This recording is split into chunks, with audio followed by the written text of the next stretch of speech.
Dr. Ranveer Singh, Associate Professor, School of Public Health and Zoonosis, Gatwasu, Ludhiana. Dr. Singh has got very good experience, and he has been awarded several times in USA while he was in USA for his studies, and he has worked immensely on this particular topic. So I will request him to present his talk, Antimicrobial Resistance, Present Status and Way Forward. Dr. Ranveer Singh, please. Thank you, Dr. S.P. Singh, for giving me this opportunity to present. I'm thankful to the organizing committee of this webinar, Dr. Shivil Kumar, the chairman of this webinar series, and the organizing secretary, Dr. Zende, Dr. Nagappa, and I'm also thankful to Dr. Ashok Kumar, UDG, ICR, President IEBPHS, Dr. JPS Gill, Dr. Satyar Vasu, and General Secretary of the Association. I'm also thankful to our the chief guest, Dr. Paturkar, and Dr. Narayan Swamy, guest of honor. I'm going to share my views on the topic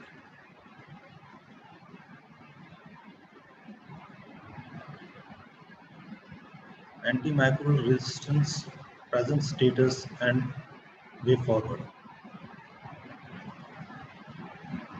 Okay, now we say that antimicrobial resistance is now a global problem because it is no more localized to any country. Each and every country is affected by it. Antibiotics, which were considered as a miracle drug because it helped save countless millions' lives, they have now turned resistant. And now they have turned resistant, and this has become a critical public health issue because the effectiveness of antibiotic is eroding, and it is affecting the health of each and every one of us. Now, why it is? Now you can see that it is such an issue that in 2016, the United Nations General Assembly organized a special session on antimicrobial resistance and to stress upon a multi-sectorial approach or One Health approach to tackle this issue.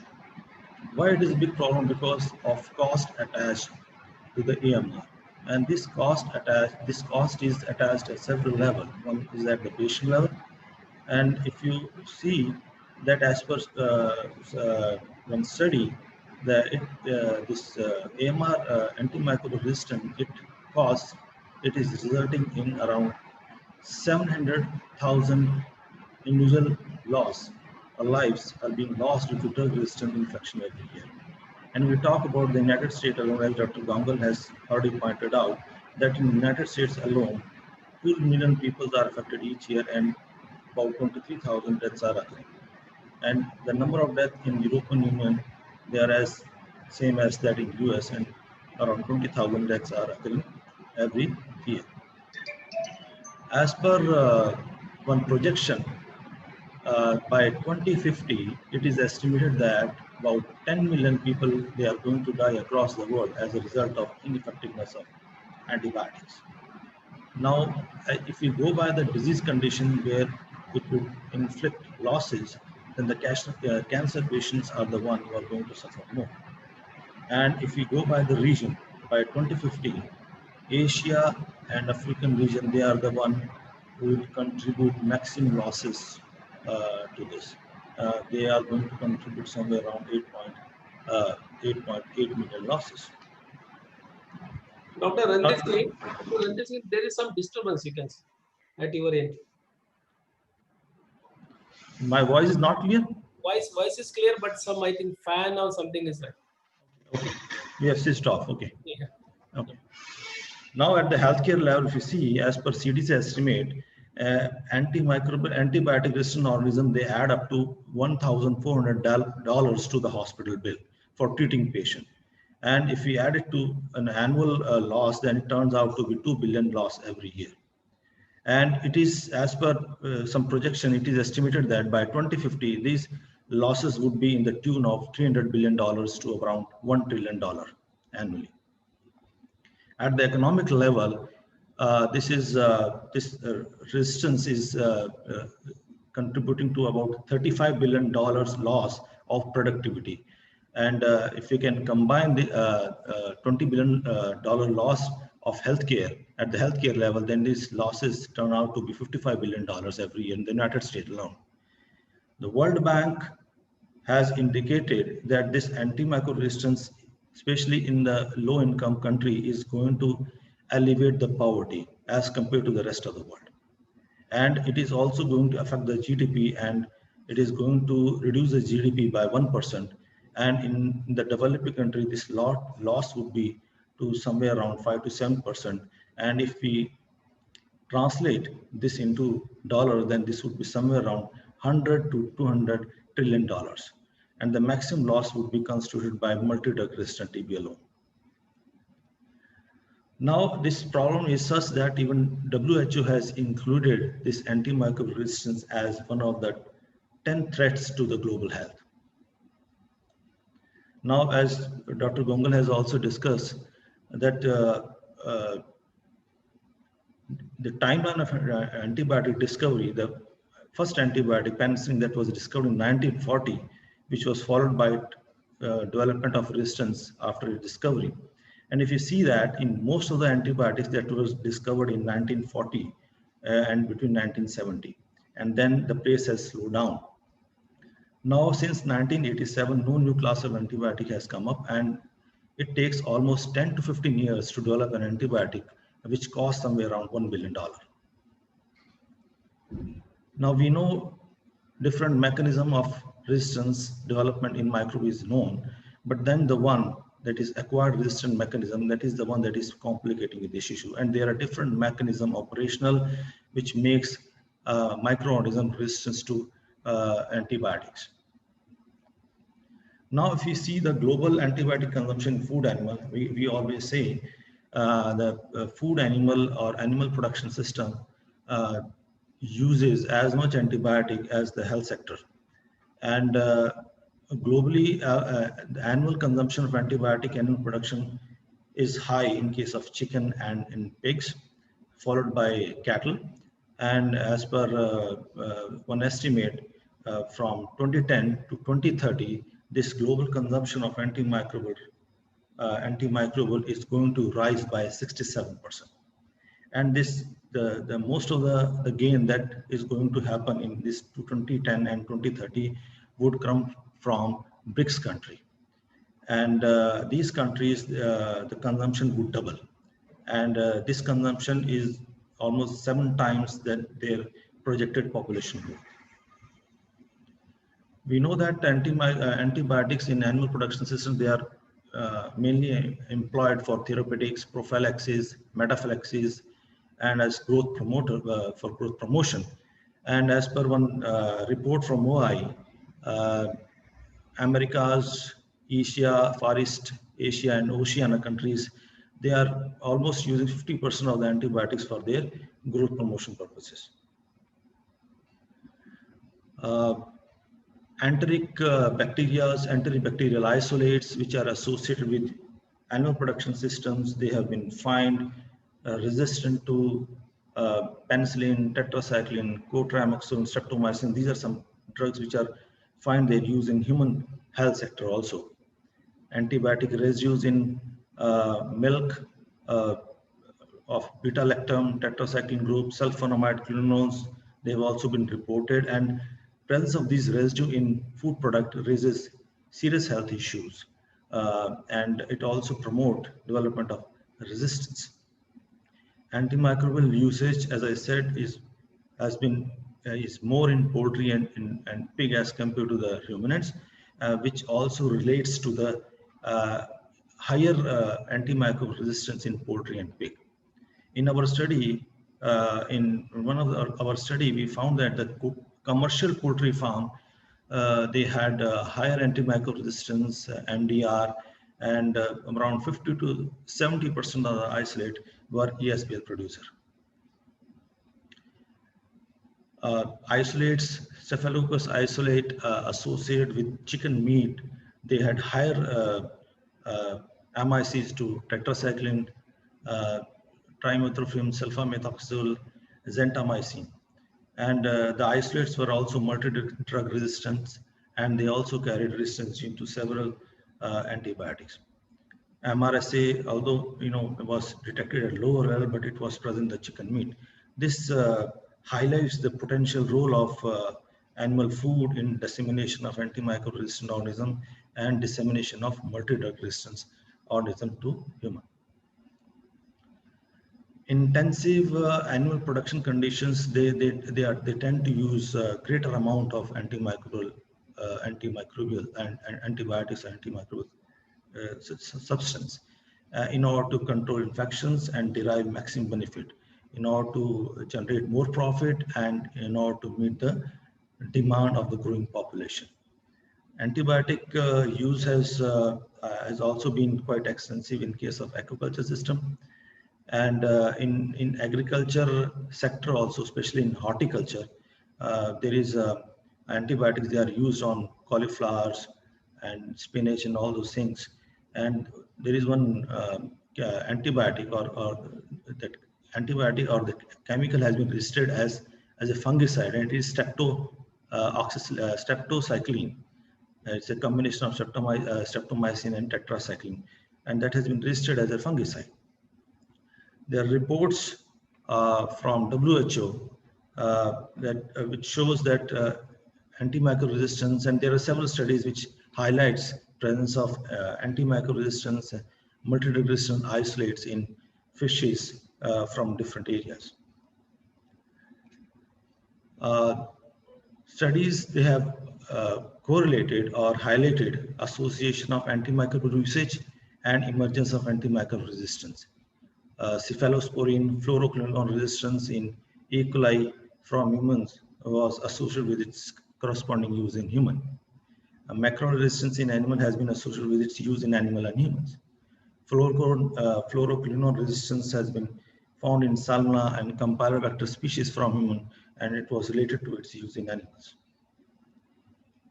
Then environment is another area where antimicrobial resistant isolates from human health sectors, antimicrobial resistant isolate from animal health sector, animal production system, they find their way to the environment.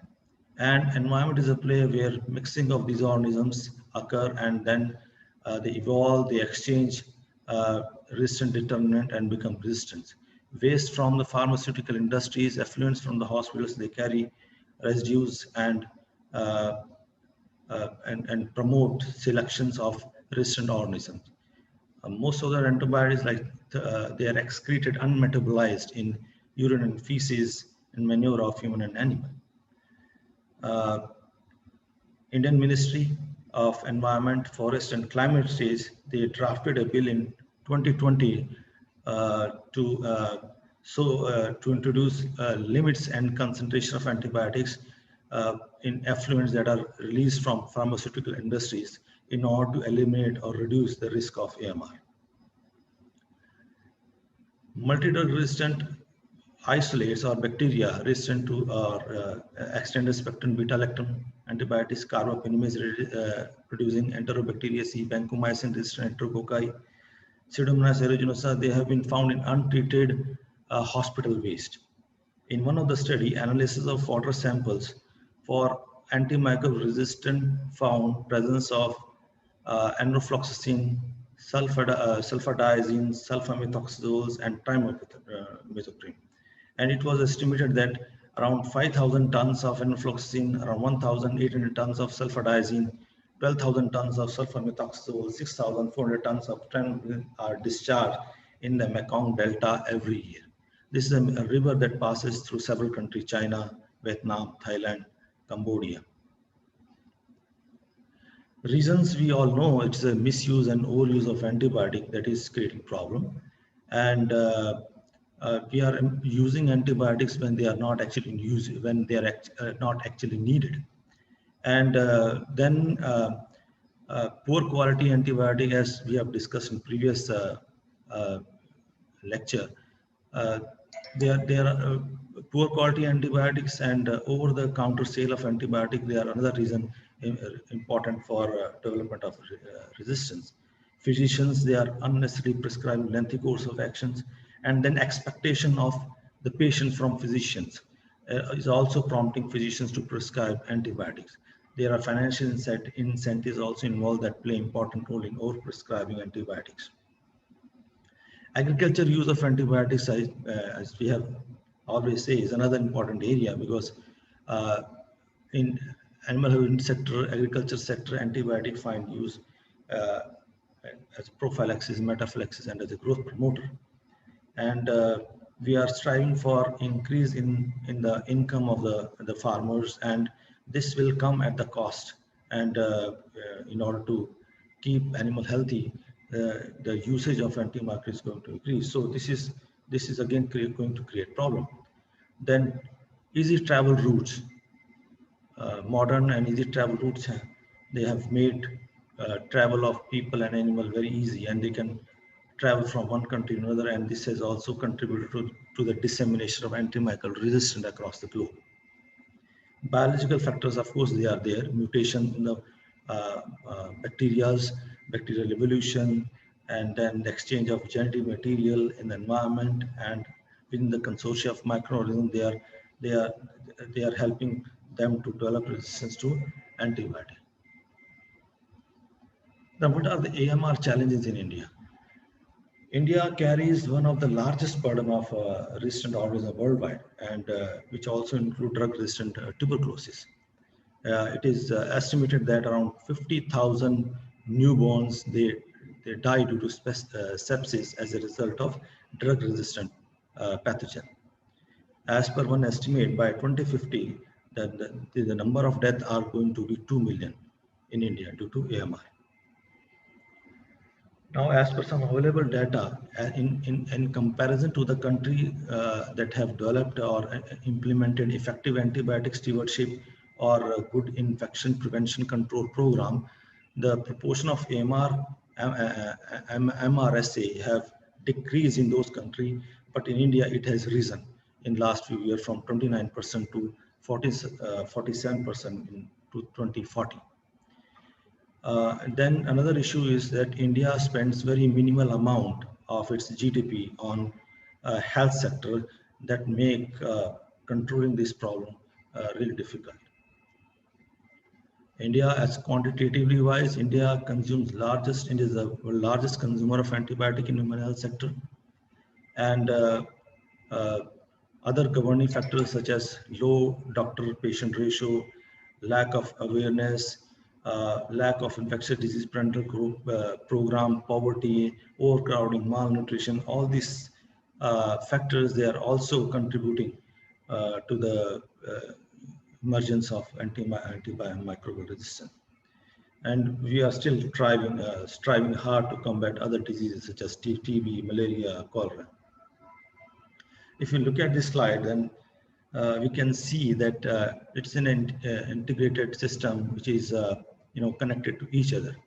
Antibiotic resistance is prevalent in human health sector. It is present in animal husbandry sectors, plant production, aquaculture, and then from all these two sectors, it is then coming into the environment, and from environment is going back to the system. It is difficult to blame one sector for this problem. Each and every sector has contributed to its share of antimicrobial resistance in the system. Therefore, it is important to have an approach which is called a One Health approach to tackle this problem.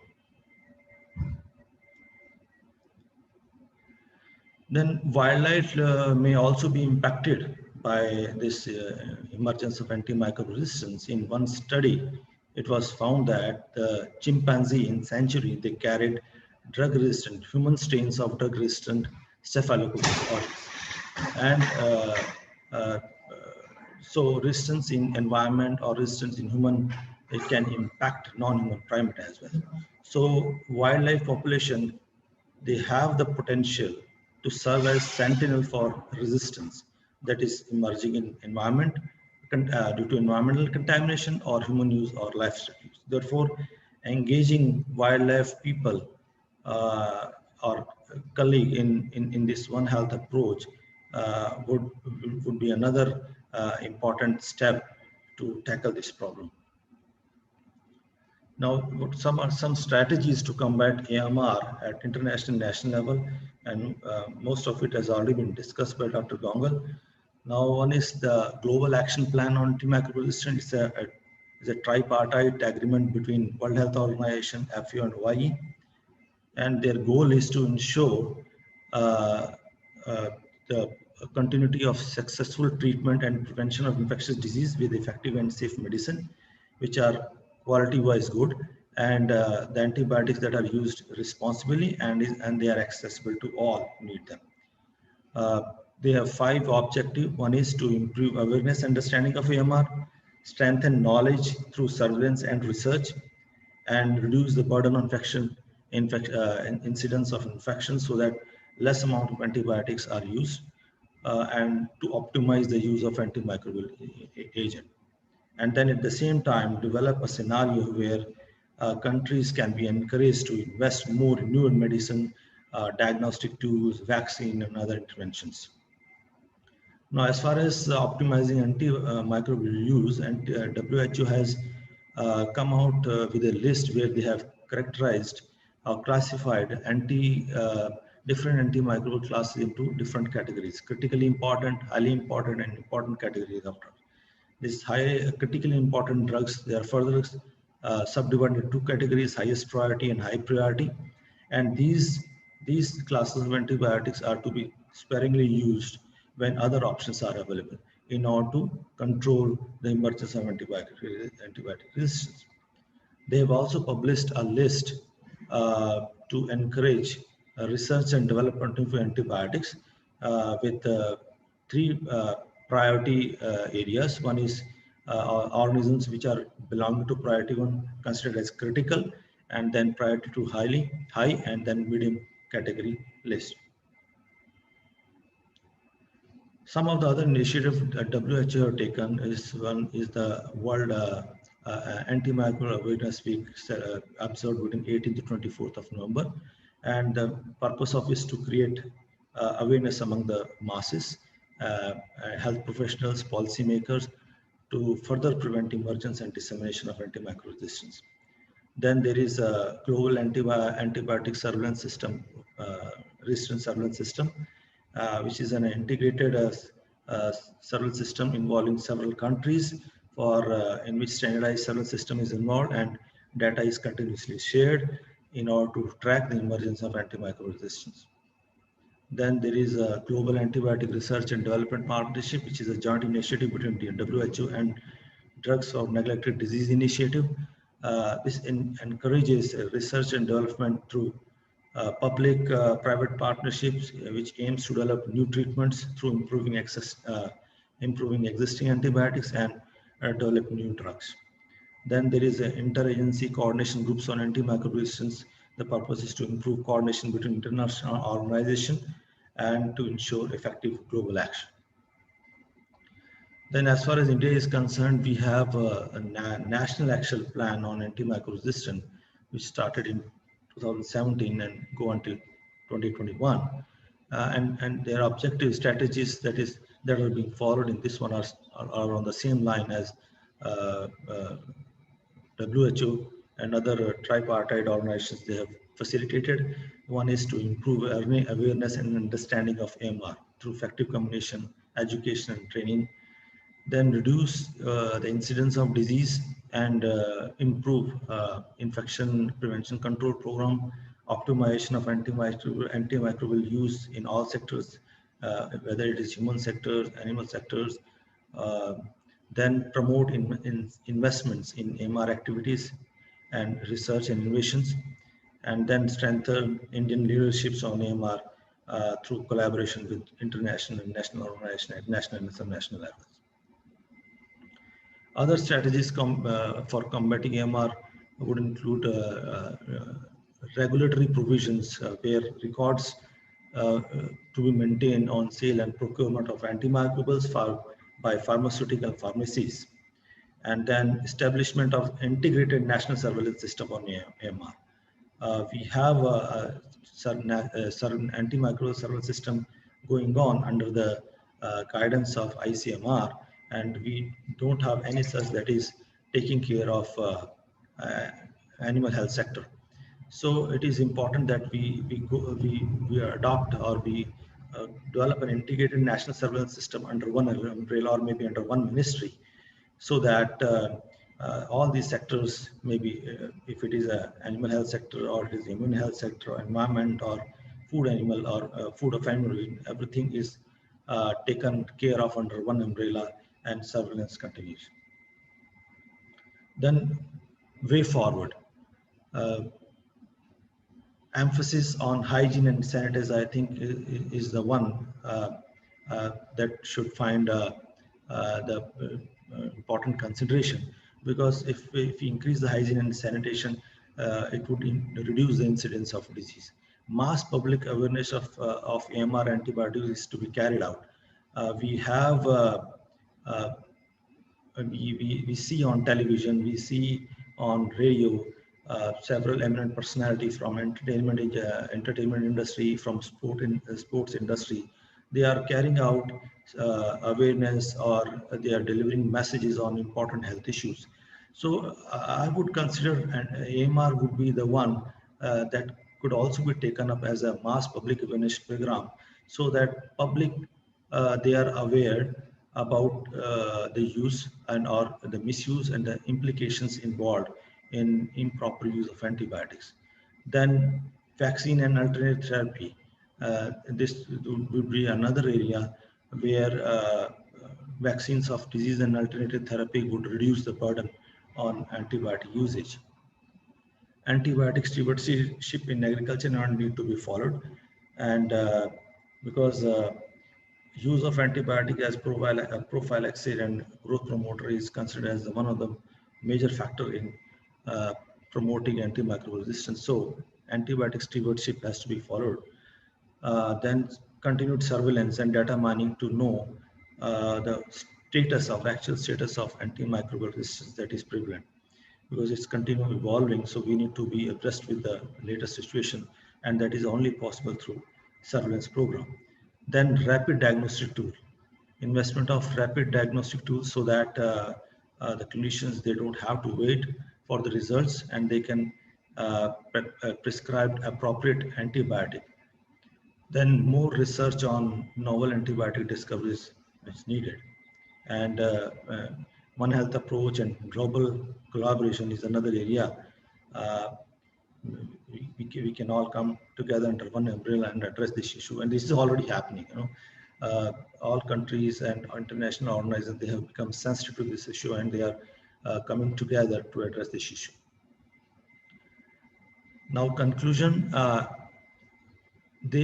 antimicrobials or antibiotics, they have remained the pillar of modern medicine, because they have contributed to the progressing health and care of the individual since a half century. If we don't take any action now, then it is going to take us to a pre-antibiotic era, where lots of deaths are going to occur due to simple infection. Antibiotic resistance, it is difficult to stop. It can be slowed down, because resistance is a naturally occurring phenomena. So we have to take steps in order to slow it down. Combating antimicrobial resistance require collective approach from all stakeholders, from human health sector, from animal health sectors, policy makers, pharmaceutical industries. Everyone has to come together to address this issue. Thank you. Okay, thank you, Dr. Randeep Singh, for giving such a nice presentation. Your presentation is full of educative information, and I think the audience must have got enough information related to drug resistance and other related issues.